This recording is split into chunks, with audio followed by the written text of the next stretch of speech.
T. Jefferson Parker, a really fun fellow to chat with, best-selling author and two-time Edgar Award winner, as prestigious as it gets for mystery novels. Imagine my surprise to learn that even after all this time, this writer doesn't shy away from massive rewrites. What happened on this book was I wrote the whole book with Charlie Hood, who's the main character. He's the deputy, and he was narrating his sections as I wrote it in a first-person voice, because I thought he would have a good storytelling voice and it would be a good device and a way to make the material relevant and kind of immediate. And when I finished the draft, I realized that Charlie wasn't really a very good storyteller, and he didn't really have a very interesting voice, and I should get him.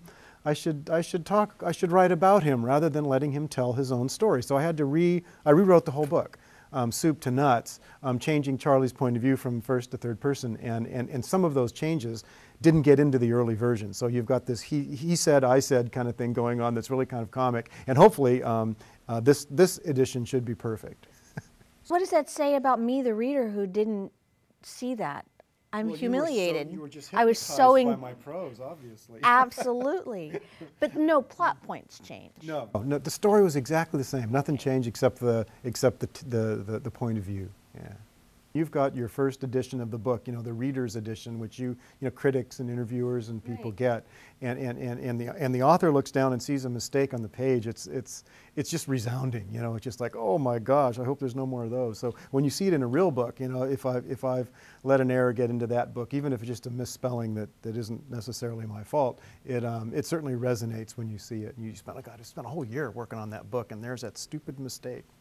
Everybody always asks you brought back a character. How do you know when you love somebody enough that you want to spend another year with them? Man, it's a gamble. It's a risk, yeah.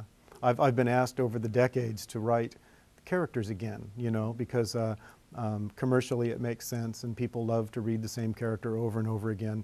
And I've always resisted that because of what you just said, it's very hard to create a character that you want to spend that much time with. Do I want to spend the next 20 years of my life writing this person, this man or this woman? So Charlie is I've written about him twice now. He was in LA Outlaws for the first time last year, and he's the protagonist in this book, and I'm writing another book about him. So I'll have a Charlie trilogy by this time next year. I like his basic decency, and I like his street smarts, because he's a good cop. He's a smart cop.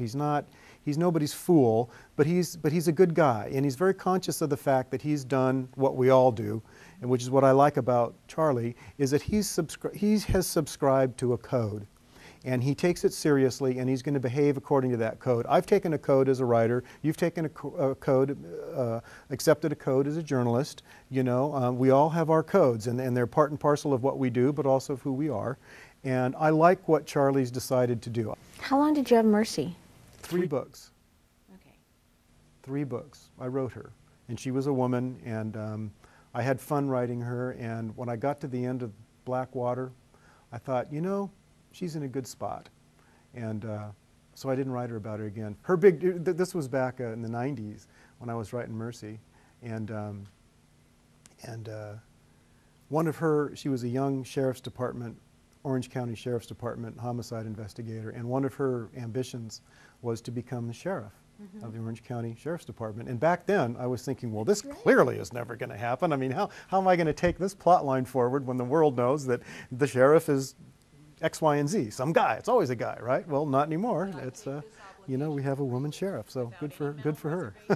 With this engaging and somewhat prophetic chapter of Bookmark, I'm Maria Hall Brown. She doesn't have a major. She's taking this year's, trying to think if there's anything unorthodox that she's taking. Marine biology. Oh, yeah?